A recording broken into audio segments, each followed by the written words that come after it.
बार में जब मेरा क्लास रहे तो उसमें डायनेमिक्स और कॉम्प्लेक्स लेते हैं। कॉम्प्लेक्स तो ज़्यादा पढ़ा दिए, डायनेमिक्स अभी कहाँ हुआ है, डायनेमिक 1-2 लेक्चर हुआ है, ठीक है, तो डायनेमिक्स से भी बहुत पीछे है। कल वाला उस दिन जो क्वेश्चंस इनकम्प्लीट हुआ था नहीं आया था, मैं उस क्वेश्चन को फिर से बता दे रहा हूँ, सभी लोग नोट कर लीजिए, ठीक है।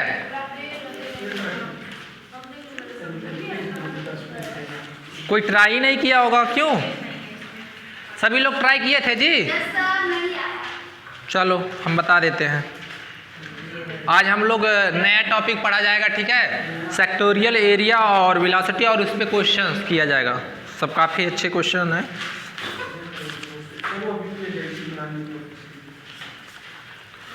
तुम्हारा आ गया है R = A1 + cos थीटा, अभी देख रहे हैं। Find the law of force, curve दिया है, देखना। क्यों नहीं लाई हो?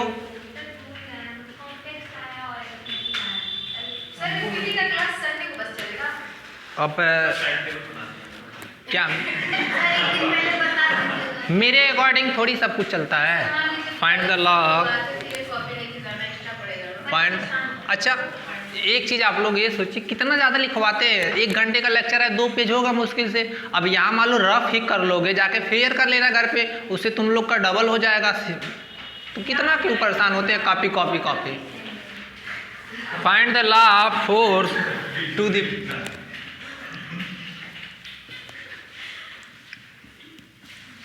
The pole when a particle describe the curve, when a particle describe the curve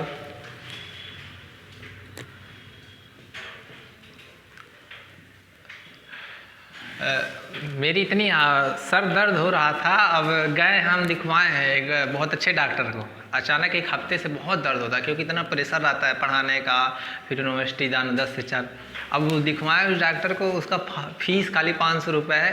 अब वो पता नहीं ऐसा दवा दे दिया, हमारा पूरा बॉडी अजीब हो गया है। इतना सो रहे हैं, जाके आज यूनिवर्सिटी नहीं गए, आज पूरा दिन सोए हैं। सोचिए, इतना पता नहीं कौन सा दवा दे दिया है।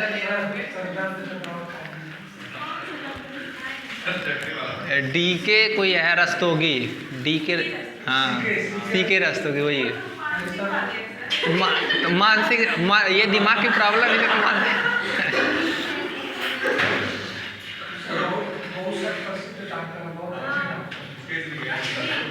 और जानते हो 500 रुपये फी लिए और 2 टेबलेट दिए, मात्र 160 रुपये का। सोचो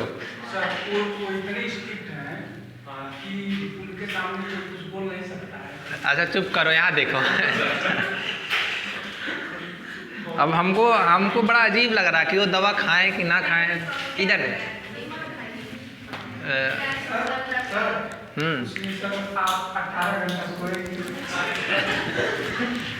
इधर देखो। Find the law of force to the pole when a particle describe the curve. Law of force निकालना है, ठीक है। सबसे पहले इसको हम लोग क्या करेंगे, देखना ध्यान से, सभी लोग ट्राई करिएगा। हम बताए थे सबसे पहले 1 को क्या करते हैं, एलिमिनेट करेंगे। किस तरह से? 1 इसको ब्रेक करेंगे, 2 cos² θ/2 - 1, तो ये ब्रेक होगा। 2a देखो, 1 से 1 कैंसिल, और ये क्या होगा जी, cos² θ/2, पलट दो, 1/2a cos² θ/2, और ये क्या आएगा 1/2a sec² θ/2, और ये क्या आ गया u = मिल गया 1/2a sec² θ/2। यहाँ तक किसी को कोई दिक्कत? फिर क्या करेंगे, equation number first, differentiating equation first with respect to theta we get. देखो क्या मिलेगा, जब du/d करेंगे, देखो बाबू 1/2a ऐसे इसको बाहर निकलने दो, और ये क्या होगा 2 sec θ/2, ठीक है। और फिर sec θ/2 को करेंगे, क्या होगा sec θ/2 और tan θ/2, फिर θ/2 का करेंगे तो क्या आएगा 1/2। तो ये क्या आएगा du/d, देखो 2 से 2 कैंसिल होगा, ये 2a, तो क्या बचेगा 1/2a sec² θ/2, और क्या बचेगा tan थीटा बाई 2 इतना मिला ना। इधर देखो एक बार और, ये equation number second, again differentiating हो नहीं पाएगा, इधर छोटा पड़ जाएगा, आप लोग लिख लीजिए इसको पहले। लाओ देखो कहाँ लिख की हो सॉल्व, दिखाओ तुम कहाँ सॉल्व की हो, दिखाओ। आ जाएगा अभी देखना आप लोग। हाँ तुम भी किए हो, आ जाएगा।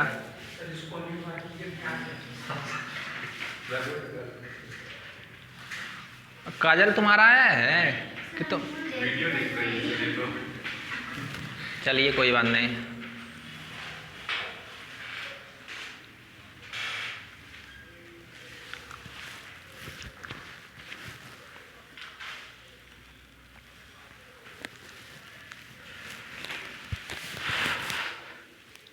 अब इसके बाद में क्या करेंगे, एक बार डिफरेंशिएशन करेंगे, फिर अपने आप आ जाएगा, फार्मूला में पुट कर देंगे। सभी लोग लिख लो क्योंकि फार्मूला जो एक्सपेंड होगा वो थोड़ा लेंथी जाएगा, इसीलिए। लो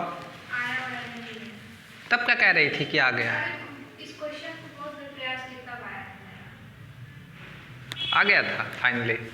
चलो अभी देखना कैसे आएगा एक ही प्रयास में। ये मिटाएं इसीलिए तो बता दे रहे हैं। तुम फिर वहां बैठे,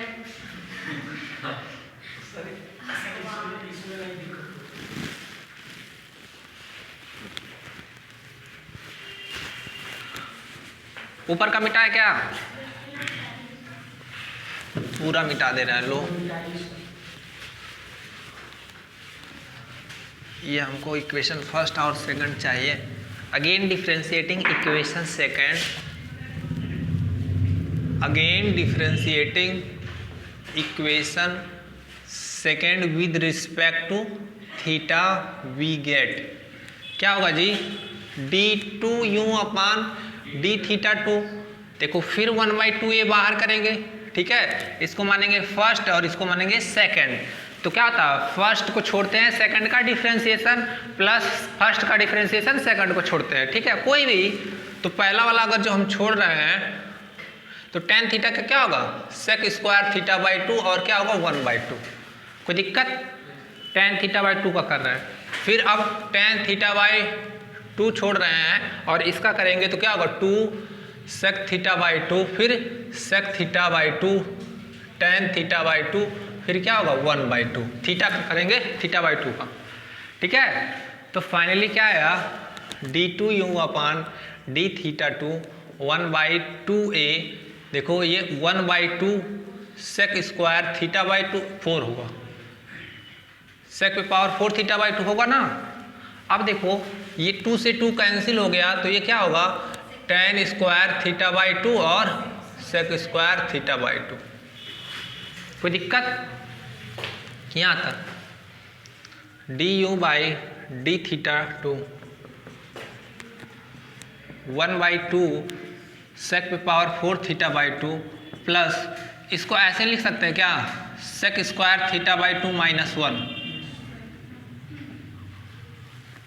क्योंकि हम जानते हैं tan square theta plus 1 equal to sec square theta. तो tan स्क्वायर थीटा की वैल्यू लिख सकते हैं सेक स्क्वायर थीटा -1। हो गया जी। इसको मिटाए क्या, नीचे वाला, बस थोड़ा सा डिफरेंशिएशन लेंथी है। 1/2a देखिएगा ये क्या होगा 1/2 सेक पे power 4 theta by 2 plus sec पे पावर 4 थीटा बाई 2 माइनस, कोई दिक्कत। और क्या कर रहे हैं, देखो इसमें 2 से जब मल्टीप्लाई करेंगे 1/4a और ये देखो सॉरी एक मिनट रुक जाओ, इसको ऐड करेंगे तो क्या होगा 3/2। तो ये क्या हो जाएगा 3/4a सेक पे पावर 4 थीटा बाई 2, कोई दिक्कत। और ये क्या होगा -1/2a sec square theta by 2, कोई दिक्कत। ये किसकी वैल्यू निकला, du अपान d थीटा 2। अब u ऐड कर दो दोनों तरफ, कर सकते हैं। तो u प्लस दिस, u की वैल्यू क्या है 1/2a sec square theta by 2 रख सकते हैं। ये u की वैल्यू है, ऐड करके डायरेक्ट रख रहे हैं। और ये जो ये वैल्यू जो मिला है ये क्या आएगा 3/4a सेक पे power 4 theta by 2 minus 1/2a sec square theta by 2। देखो ये कैंसिल हो गया, तो क्या मिला u plus D U upon D theta 2 equal to मिला 3/4a sec square sec power 4 theta by 2। यहाँ तक लिखो। यहाँ तक सबको समझ में आया? कहीं कोई दिक्कत? यहाँ डायरेक्ट हम वैल्यू रख के ऐड कर दिए हैं।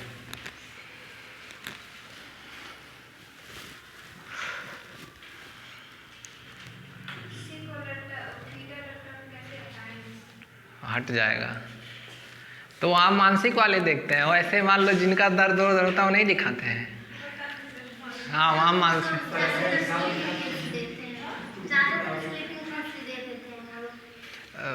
वहाँ लिखा था मानसिक, हमको भी थोड़ा अजीब लग रहा था जाने के बाद वहाँ।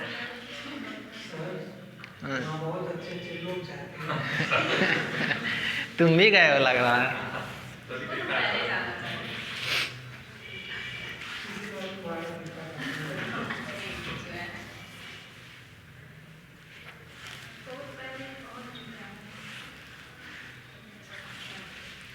लिखो जल्दी जल्दी,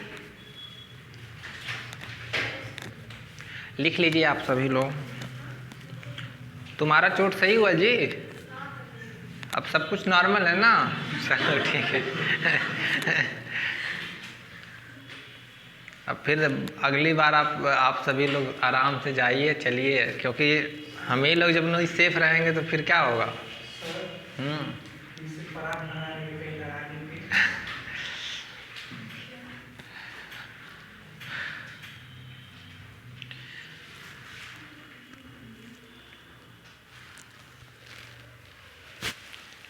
और हम अधिकतर देखते हैं स्कूटी ज़्यादा लड़ती है, मतलब एक्सीडेंट होता है स्कूटी से, क्योंकि उसमें ब्रेक क्लच ब्रेक ऐसा हम बहुत नहीं। एक्चुअली मेरे सामने ही बहुत सारे इंसिडेंट हुआ। स्कूटी है ना, अभी इतना फास्ट चलाओ, अचानक ब्रेक मारो तुरंत पलट जाती है। तो ब्रेक और क्या बाइक का क्या है कि वो कंट्रोल हो जाएगा, क्लच का गियर कम करो, क्लच लो, ब्रेक लो, तुरंत कम हो जाता है। लेकिन स्कूटी के ऐसा नहीं है, तो स्कूटी बड़ा संभाल के चला जाता है। ये हो गया जी। काजल तुम कैसे आती हो? हाँ अच्छा करती हो तुम।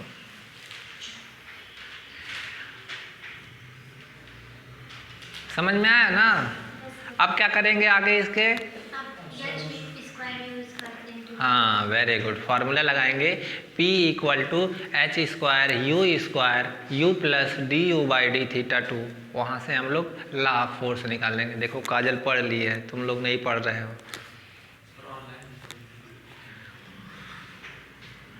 हो गया जी, मिटाएं? निधि आ जाएगा अब? अभी भी नहीं आ रहा? इसको मिटाएं हम।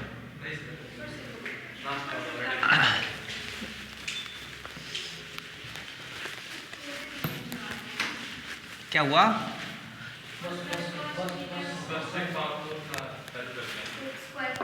इधर देखो एक सेकंड।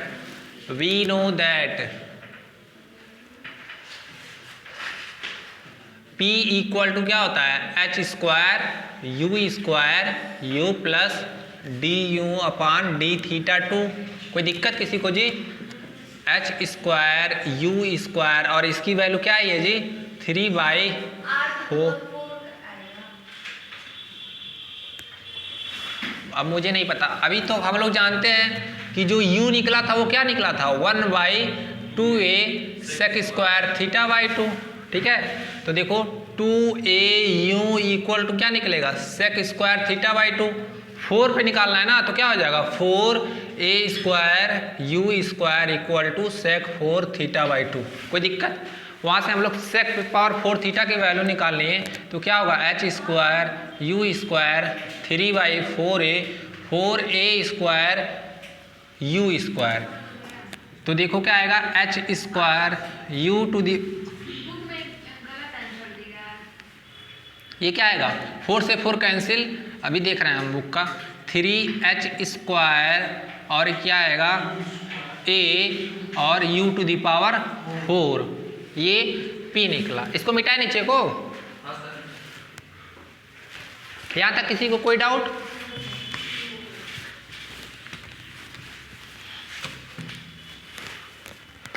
अब देखो ये तो सारा कांस्टेंट है, तो p किस पे वैरी करेगा, क्या आया बुक में, ऐसा है क्या, सही तो है, ये आंसर आ गया r to the power 4 book का भी है। अब आया ना समझ में कहाँ गलती कर रहे थे आप लोग?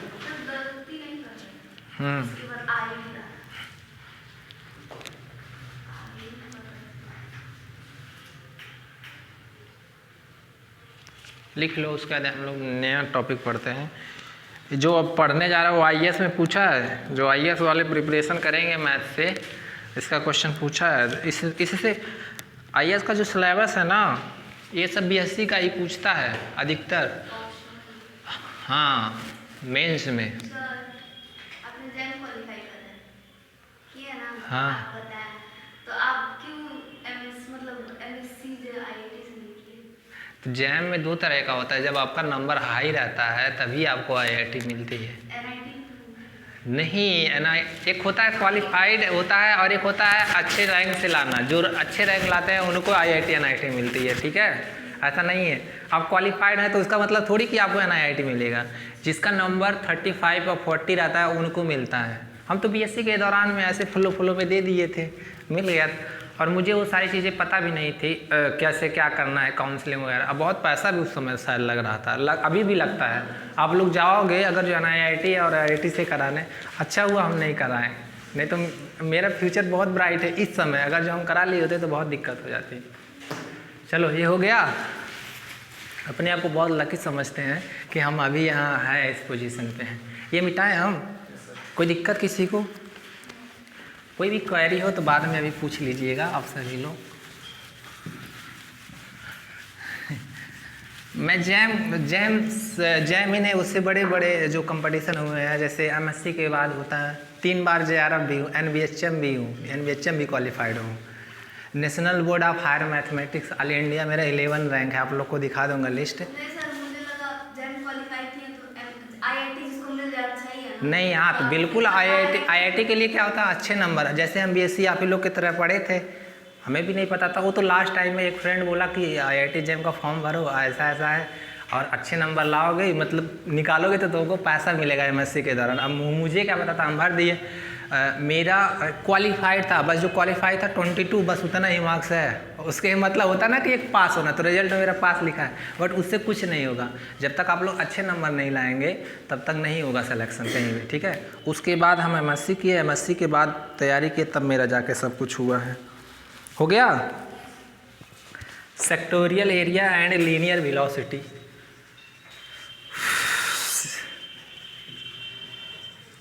आप लोग भी भरे हैं क्या फॉर्म?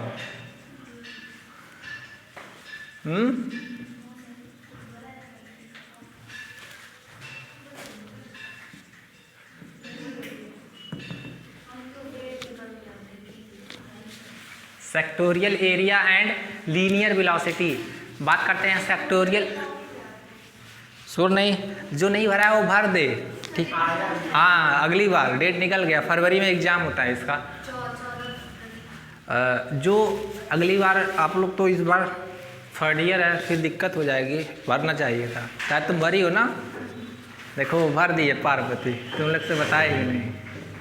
तैयारी वारी कर रही हो जी? क्यों?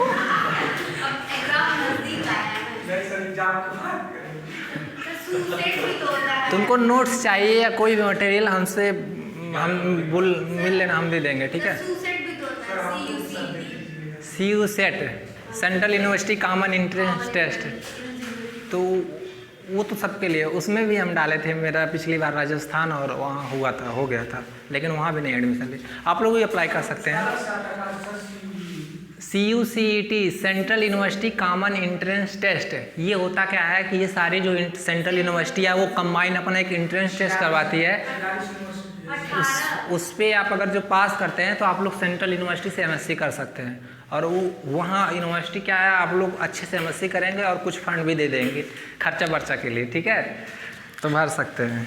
देखो sectoral area and linear velocity, सबसे पहले हम लोग सेक्टर, आप लोग सर्किल में पढ़े होंगे सेक्टर क्या होता है, पढ़े हैं ना, माइनर सेक्टर मेजर सेक्टर नहीं पढ़े हैं?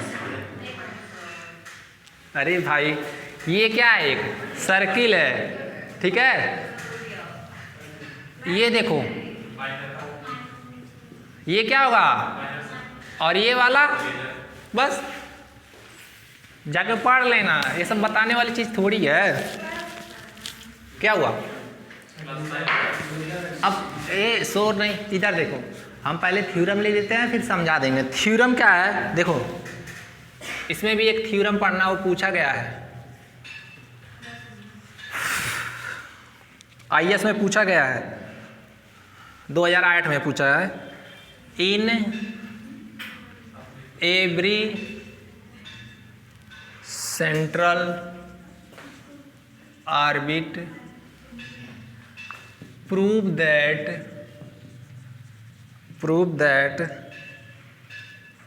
the sectorial area, देख रहे हैं हम भी एक्लेस हो गए क्या, एक एक वर्ड देख देख के लिखना पड़ रहा ट्रेस आउट बाय, क्या हुआ, in every central orbit prove that the sectorial area trace out by the radius vector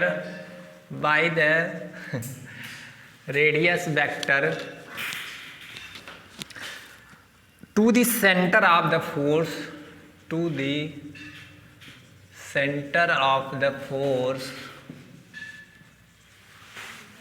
increases uniformly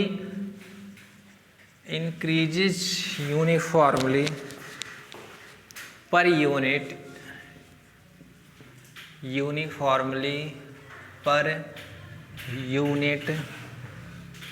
of time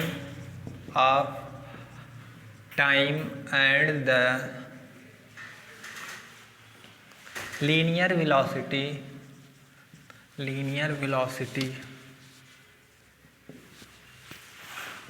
varies inversely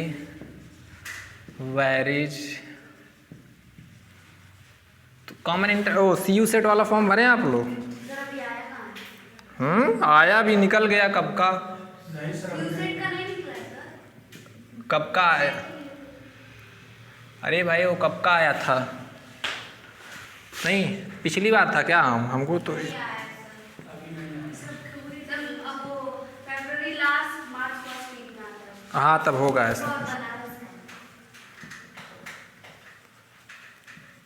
tangent to the path, कुछ समझ में आया नहीं? पढ़ो आएगा। आल्सो प्रूव दैट, स्टेटमेंट समझ में आ गया तो आप लोग को समझ में आ जाएगा।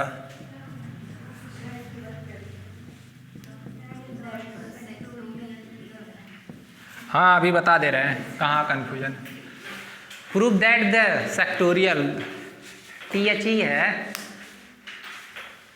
इंग्लिश में ही लिखे हैं, कर्सी लिखे, फारसी लिखे आप। कहाँ फारसी लिखे हैं?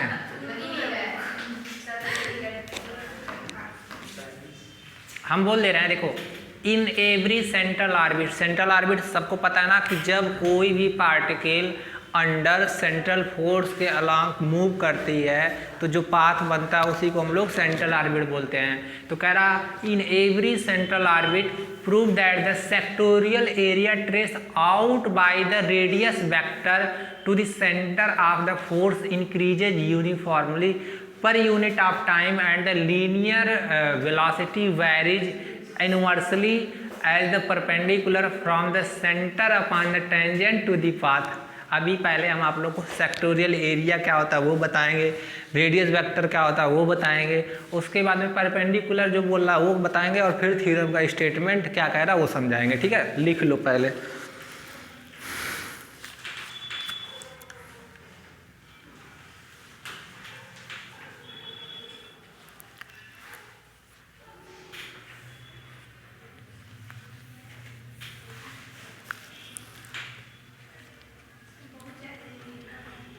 क्या हुआ?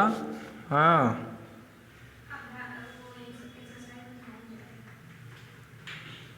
क्या किया जाएगा? हो गया जी, लिख लिए? लिख लो सभी लोग।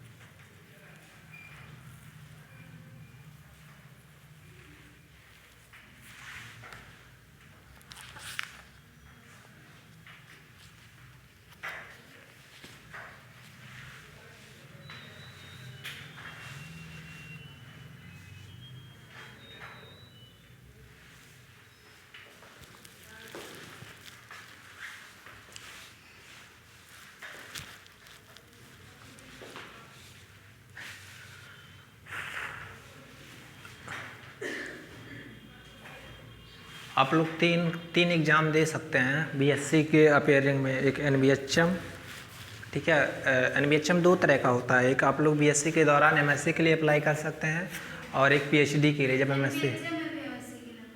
हाँ, तो दो भी है, एनबीएचएम एमएससी के लिए भी अप्लाई कर सकते हैं, और सीयू सेट का भी भर सकते हैं।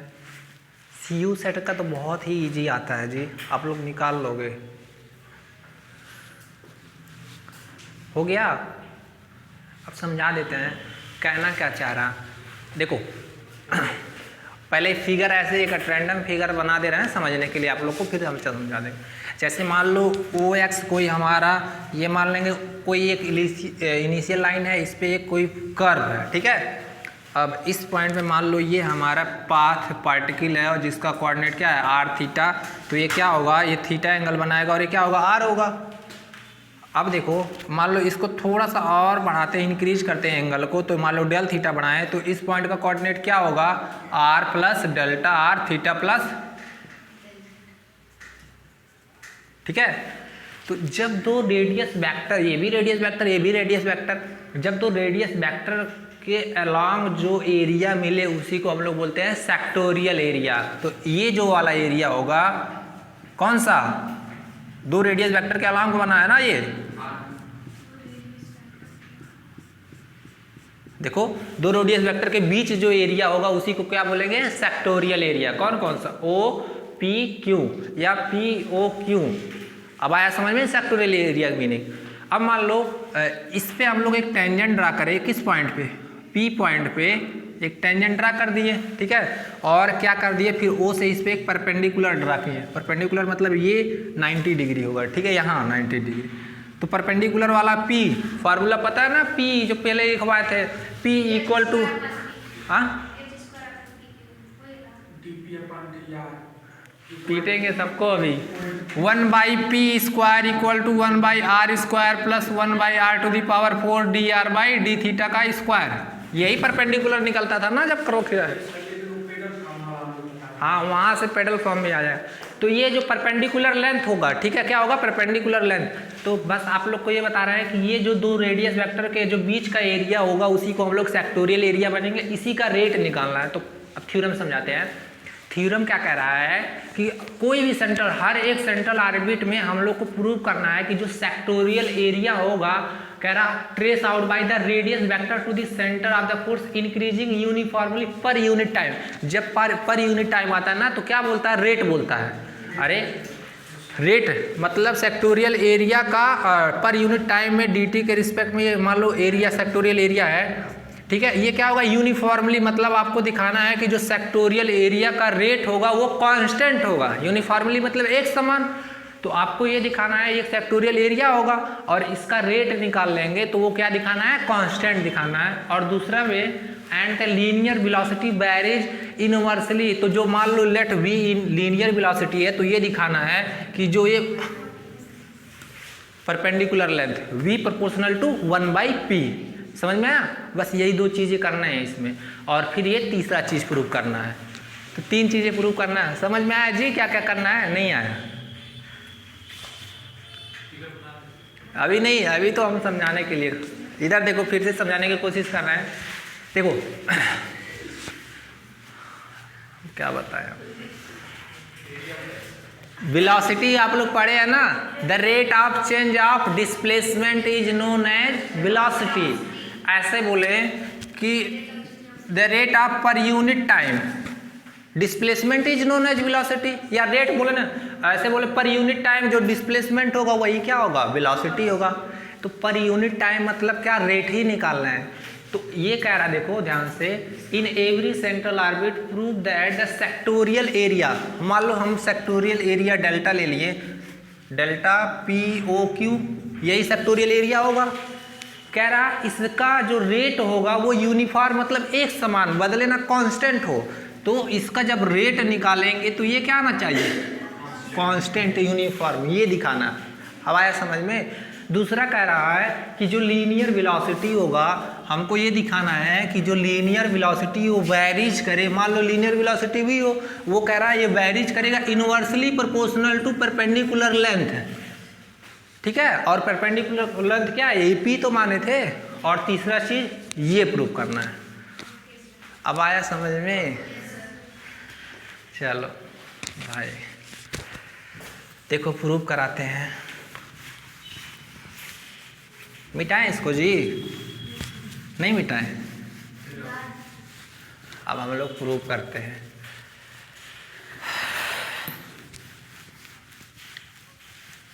आप लोग का रिएक्शन देख के हमको बड़ा डर लगता है, इसलिए कि मान लो कहेंगे पता नहीं क्या पढ़ा रहा मास्टर, वह समझ नहीं आया। नहीं प्रूफ हम लोग, अरे हम लोग बोलते हैं, हम लोग के सर भंडा, भंडा सुनिए ना, भंडा मोटा है। अरे जो एक डंडा होता है और एक मोटा वाला भंडा बोलते हैं उसे, ठीक है। हम लोग के कोचिंग में इतना मोटा मोटा रखे रहते हैं, सच में हकीकत होता है। हम लोग इतना हम लोग परेशान करते थे, बहुत अच्छे टीचर थे। इनफैक्ट 2-3 बार तो ऐसे बोल दिए कि यार हम तुमको निकाल लेंगे तो तुम जाओगे कहाँ, मतलब किसके पास पढ़ोगे। बहुत बदमाशी किए हैं हम लोग। इधर देखो ध्यान से,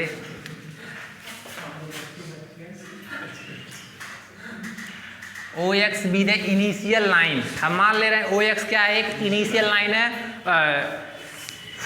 इस पे कोई एक कर्व ले रहे हैं, देखो मान लो इस पॉइंट पे जो कोऑर्डिनेट क्या ले रहे हैं, पी आर थीटा पार्टिकल का, और इस पॉइंट पे कोऑर्डिनेट क्या है, Q R plus delta r theta plus, ये एंगल क्या होगा, थीटा, और ये एंगल क्या होगा, थीटा, और दोनों का एंगल क्या होगा, थीटा प्लस डेल्टा थीटा, और ये आर प्लस डेल्टा आर, और ये क्या होगा। मान लिए ये कोई कर्व लिए, आर्क लिए हैं, तो मान लिए इसका लेंथ क्या है, एस, इसका देखो इसका लेंथ क्या मान लिए एस है, और ये इंक्रीज होने के बाद क्या डेल्टा एस इंक्रीज हुआ, तो टोटल कर्व, ये टोटल आर्क का लेंथ क्या होगा, एस प्लस डेल्टा एस। समझ में आया। अब देखो इस पॉइंट पे हम एक टेंजेंट ड्रा करेंगे, देखो किस पॉइंट पे, पार्टिकल पी पे टेंजेंट ड्रा करेंगे, और इसी टेंजेंट पे देखो, इसी टेंजेंट पे जो हम लोग का परपेंडिकुलर लेंथ होता है उसी को हम पी से डिनोट करते हैं। अरे बना नहीं सही से जी, रुक जाओ, टेंजेंट ही नहीं सही बना। टेंजेंट मतलब समझ रहे हैं ना, एक ही पॉइंट पे टच करे और कहीं नहीं, तो आप लोग फील कर लीजिएगा ये 90 डिग्री, तो ये क्या होगा, पी होगा। फिगर बनाओ इसको, ये कर्व को और थोड़ा ऐसे बढ़ा लो।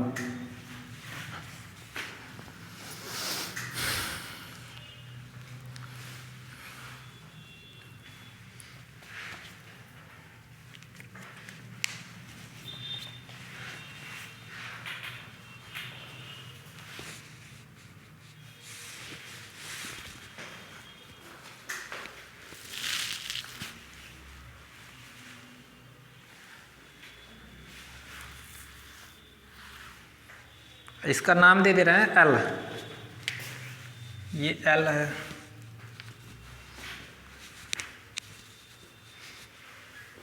ये जिस पॉइंट पे यहाँ एंगल बन रहा है इसको मान ले रहे हैं एल, ये वाला।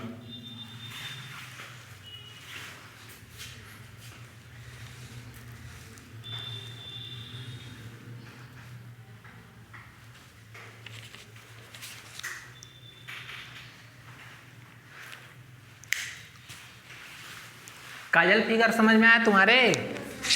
यहाँ बस यही परपेंडिकुलर जो वेलोसिटी इसमें निकलेगा हमको दिखाना है v प्रोपोर्शनल टू 1/p।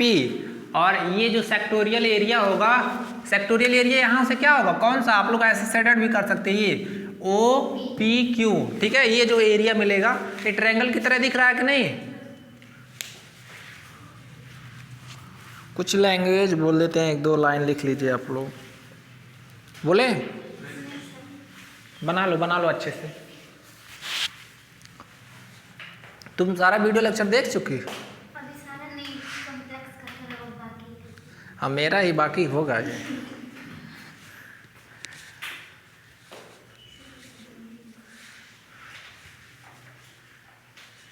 तभी तो सोचे मेरे वाले वीडियो की कम व्यूअर आ रहे हैं। नहीं, ऐसी कोई बात नहीं है, सबके बराबर है, बस हम ऐसे ही। हाँ हाँ, सही कह रही हो, ऐसी बात। उसमें मैट्रिक्स में ज़्यादा दिखा दिया है। ऐसा है क्या? हमको मोटिवेट कर रहे थे हम लोग। इधर देखो, ये हमारा जो एक फिगर बन गया है ना, किसी को कोई डाउट इसमें? चलो कुछ लिख लो। Let O be the origin, let O be the origin and OX the initial line. Let O be the origin and OX the initial line. हो गया? Let O be the origin and OX the initial line. लिख लिए? Very good, बड़ा जल्दी आज लिख लिए।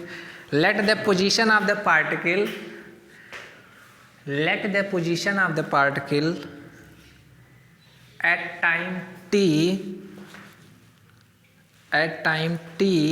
and t plus delta t b, let the position of the particle at time t and t plus delta t b, हम मान लिए कि t टाइम पे जो पार्टिकल का पोजीशन है वो क्या है, r थीटा, और t plus delta t time पे क्या होगा, r plus delta r, theta plus delta theta. हो गया रिस्पेक्टिवली। देन एरिया देखिएगा, देन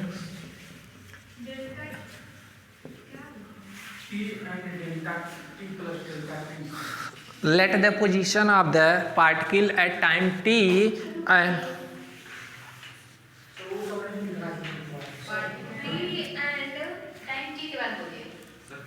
एक सेकंड रुक जाओ। Let the position of the particle at time t and t plus delta t b, हो गया। ये लिखो p r theta and q r delta plus r, theta plus del theta respectively. क्या हुआ, छूट रहा है? हो गया। अब देखिएगा ध्यान से, एरिया POQ ट्रायंगल की तरह दिख रहा है। ट्रायंगल का एरिया क्या होता है, 1/2 बेस इंटू हाइट। क्यों? तो देखो ध्यान से, ये एंगल देख रहे हैं ना, इसके सामने वाला क्या होगा, परपेंडिकुलर, और इसके नीचे वाला बेस, और उसके ऊपर वाला हाइपोटेन्यूज। तो यहाँ से देखेंगे, देखो ध्यान से, तो क्या होगा 1/2 बेस क्या होगा OP, और हाइट वाला जो है, यहाँ से हम लोग जब साइन डेल थीटा की वैल्यू निकालेंगे क्या होगा जी,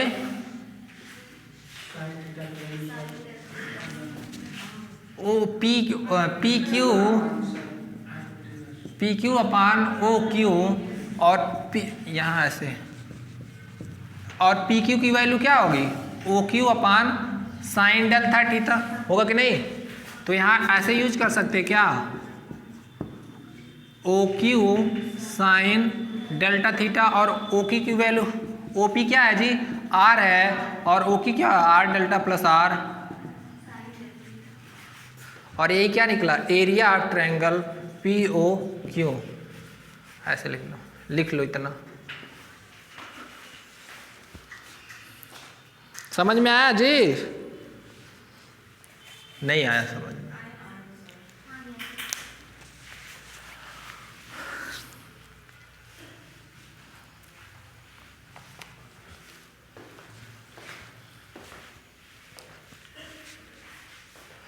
दीपांजलि पढ़ रही हो तुम? अब तुम लोग का एक दिन टेस्ट हम भी लेंगे। हाँ, एक दिन टेस्ट ले रहे हैं, कॉम्प्लेक्स का पहले लेंगे।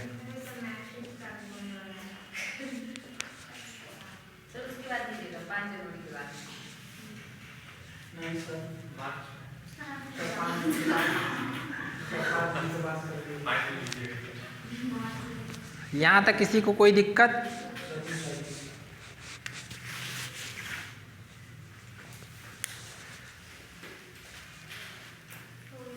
हो गया? नीचे लिखिए फिर, hence the rate of description of sectorial area, hence the rate of description of sectorial area,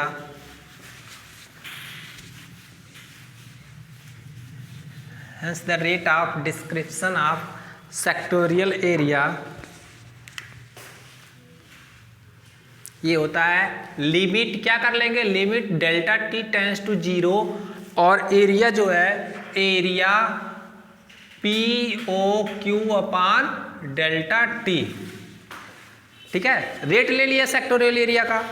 अब देखो ध्यान से क्या करेंगे, limit delta t tends to 0, ये क्या था जी, 1/2 r, r plus delta r, और क्या होगा साइन डेल थीटा, इसको नहीं, हाँ 1/2 है, और ये क्या होगा अपान डेल्टा टी, ऐसे लिख दे रहे हैं 1/2। नीचे वाला मिटा दे। अच्छा, डेल्टा टी जब 0 पे टेंड करेगा, मतलब पार्टिकल बहुत मतलब ये समझ रहे हैं ना, जब डेल्टा टी 0 टेंड करे मतलब पार्टिकल यहीं कहीं होगा। ठीक है, तो जब डेल्टा 0 पे टाइम 0 पे टेंड करा तो आपका डेल्टा आर भी 0 पे टेंड करेगा। तो देखिएगा इसको हम लोग कैसे मैनेज करेंगे, 1/2, अब यहाँ क्या लगाएंगे, लिमिट डेल्टा आर भी 0 पे टेंड करेगा, और यहाँ लिखेंगे r, r plus delta r, और देखो ध्यान से इसको कैसे लिख सकते हैं, sine del theta upon del theta लिख सकते हैं, डेल थीटा से मल्टीप्लाई किए और डेल थीटा से डिवाइड किए। कोई दिक्कत किसी को? तो इस पे हम लोग लेंगे लिमिट, अब क्या लेंगे, इस पे डेल थीटा भी कहाँ 0 पे टेंड करेगा, और यहाँ limit del t tends to 0। Manage किए हैं? कोई दिक्कत किसी? लिख लो। एच कहाँ से आ गया, ये एल टी है, लिमिट है। अरे LIM लिखो या LT लिखो। ये लग रहा है क्या? अब लग रहा है हमको क्लास 2 का बच्चा बनना पड़ेगा जो ऐसे लिखते हैं। आप समझ में आया जी दीपांजलि? हो गया जी। अब देखो हम मान लेंगे कि जब when delta t tends to 0, delta r tends to 0 and delta theta tends to 0, then मिलेगा क्या, देखो 1/2, ये आर, देखो आर और आर प्लस 0 हो जाएगा ना, और देखो साइन थीटा अपॉन थीटा, जब लिमिट थीटा टेंड्स टू 0 तो उस केस में 1 होता है उसकी लिमिट। आप लोग पढ़े होंगे BSc third year second year में। ठीक है, तो इसकी वैल्यू क्या होगी 1, और ये क्या होगा d theta upon d t, ये फॉर्मूला होता है। तो मिलेगा क्या जी 1/2 are square D theta upon d T, और इसी को क्या माने थे पहले लेक्चर में 1/2, और ये जो टोटल वैल्यू मान लेते हैं एच, एक नया कांस्टेंट। जब सेंट्रल ऑर्बिट में पढ़े थे तो r square D theta upon D t को एक नया कांस्टेंट माने थे एच, पढ़ लेना। तो यहाँ लिख लेना चूंकि ऐसे लेट या होता है एच बराबर आर स्क्वायर डी थीटा अपन, लिख लो इतना। तो the rate of description of sectorial area क्या निकला जी? 1/2h, और h क्या है? कांस्टेंट है। तो यहाँ से हम ये दिखा देंगे कि जो the rate of description of sectorial area is constant.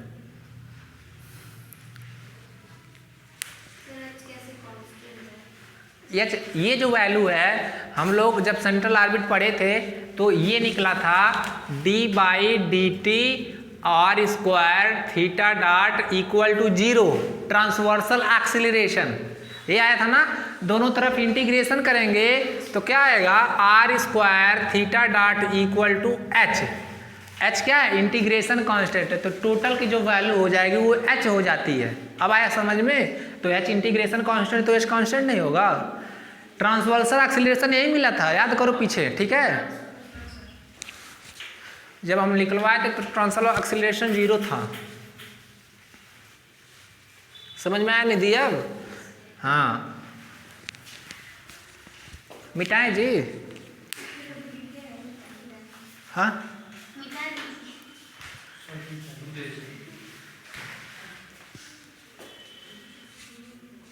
क्या हुआ जी? बाइक कोई तो नहीं ले जा रहे हैं?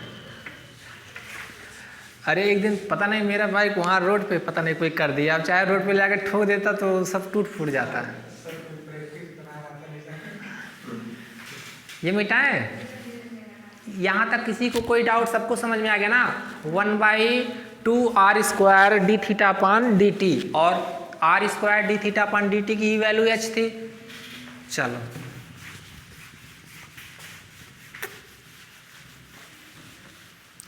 तो लिख लीजिए आप लोग एक लाइन में, लिखिए क्या? Thus the rate of description of the sectorial area, लिखिए thus the rate of description of the sectorial area, thus the rate of description of the sectorial area is constant, फिर ब्रैकेट में लिखिएगा h/2, again the sectorial area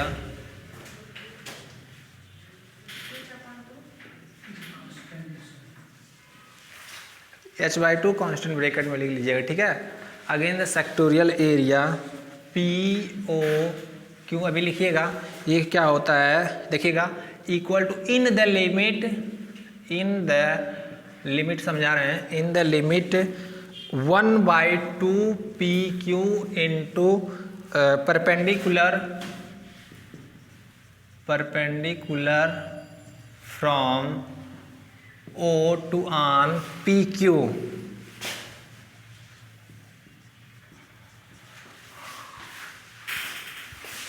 लिखो, बता रहे हैं, लिखो उसके बाद में। हाँ लिखो, rate of description, rate of, हाँ भाई रेट ऑफ लिखो, लिखो समझा रहे हैं। Rate of description, rate of description of sectorial area, sectoral area, फिर इसका रेट निकालेंगे तो ये क्या होगा, लिमिट ले लेंगे, limit delta t tends to 0 1/2, और आर्क यहाँ क्या होगा, delta s upon delta t into p. देखो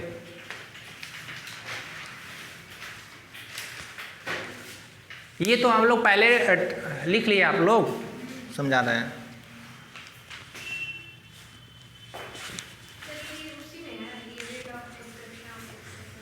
नहीं ये अलग है, पहले ये एरिया निकला और फिर इसका रेट ऑफ डिस्क्रिप्शन निकालना है डेल्टा टी, और ये होता है 1/2 VP।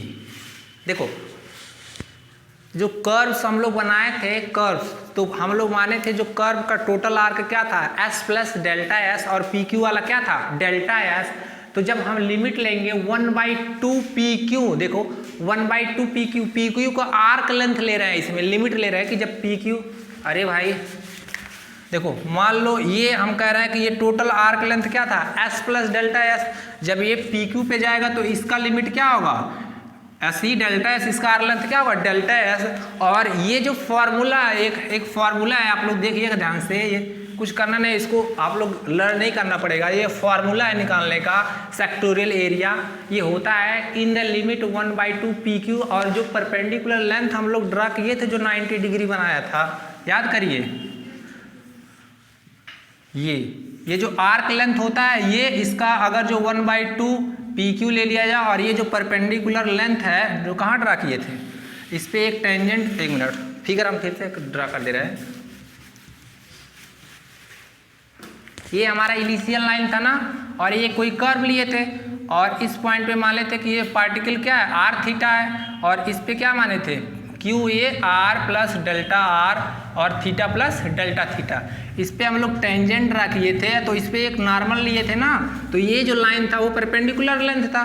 तो उस केस में अगर जो इसका लिमिट ले 1/2 के साथ और इसका मल्टीप्लाई करे तो वो सेक्टोरियल एरिया देता है। ये फार्मूला है, ठीक है। अब फार्मूला का जो प्रूफ है वो कैलकुलस में दिया गया है, तो आप लोग जाके सर्च कर लीजिएगा, बहुत लंबा लेंदी प्रूफ आता है इसका, ठीक है। बस आप लोग कुछ नहीं करना है, लर्न कर लेना है, ठीक है। अब प्रूफ कहाँ से आता है, अगर जो आप लोग कहेंगे तो हम बता देंगे, ठीक है।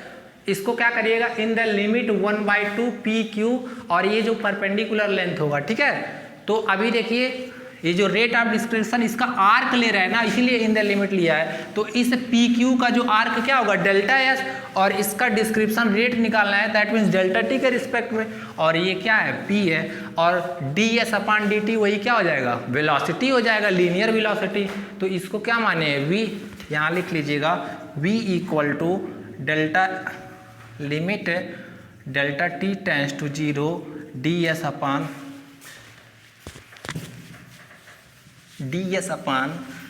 D t, del s upon delta t, इतना लिखो।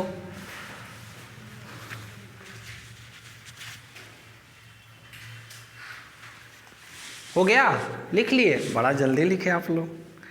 तो यहाँ से क्या निकला, देखो इक्वेशन नंबर फर्स्ट, और आप लोग जो माने थे रेट ऑफ डिस्क्रिप्शन पहले वाले का क्या निकला था, h/2, और ये भी क्या निकला, rate of description of sectorial area, ये भी क्या निकला आपका 1/2 VP, ठीक है। तो ये भी ऊपर वाला जो निकला था वो भी सेक्टोरियल एरिया का रेट ऑफ डिस्क्रिप्शन है, ये भी है, ठीक है। तो वहाँ से हम लोग लिख लेंगे इसको, उसको इक्वेशन फर्स्ट मान लेना, इसको फर्स्ट माने थे लेना, इसको थर्ड मानना, और उसको सेकंड मानना। जो निकला था the rate of area of description, उसको सेकंड मानना, और ये थर्ड मानना, ठीक है। फर्स्ट माने थे ना, हाँ बैठो बैठो, आ रहे हैं। फर्स्ट नहीं माने हैं तो उसी को फर्स्ट मान लीजिएगा, उसको फर्स्ट मानिएगा और इसको सेकंड देखिएगा। हाँ, हाफ एच वाले को फर्स्ट मानिएगा, और ये 1/2 VP इसको क्या मानिएगा, सेकंड। तो लिखिएगा from first and second we get, तो क्या होगा जी, 1/2 H इक्वल टू 1/VP। कोई दिक्कत, VP, V कैपिटल है ना। अब देखो 1/2 V, तो कैपिटल V इक्वल टू क्या होगा, H/P। तो H क्या है आपका, कांस्टेंट है ना, तो V किस पे वैरी करेगा, और वही क्या प्रूफ में कहा था कि V varies inversely proportional to the perpendicular distance, ठीक है। इधर देखो अभी लिखना, and we know that, we also know that, इधर देखो अभी लिख लेना, बस छोड़ दे रहे हैं, आल्सो नो दैट। हम लोग जानते हैं पोलर फार्मूला जब पढ़ाए थे, P फार्मूला, तो होता क्या है, 1/P² equal to U plus U² du by, ये होता है ना, यही होता है। कोई दिक्कत, अरे 1/P² equal to 1/R² 1 plus R⁴ dr/d θ का, इसको जहाँ जैसे R बराबर 1/U पुट करेंगे तो यही मिलेगा, ठीक है। कोई दिक्कत। अब देखो हम लोग P की वैल्यू यहाँ से क्या होगा जी, P की वैल्यू H/U होगी कि नहीं, ऐसे H/V, P की वैल्यू या 1/p की वैल्यू निकालो तो क्या होगा v/h, कोई दिक्कत? तो यहाँ से वैल्यू रखो 1/p का, तो क्या होगा v²/h² प्लस du/d का होल स्क्वायर। तो v² इक्वल टू क्या मिला, h² u² प्लस, तीनों चीज प्रूफ हो गया। पहला the rate of sectorial area क्या होगा, कांस्टेंट। दूसरा the linear velocity is very inversely proportional to the perpendicular distance. And third this, लिख लो, उसके बाद में चले जाइए आप लोग। उसके बाद कल इस पे क्वेश्चन करेंगे हम लोग, और एक बार वो जो फॉर्मूला लिखे हैं ना उसको देख लेना ध्यान से, कोई ज़्यादा नहीं है वो प्रूफ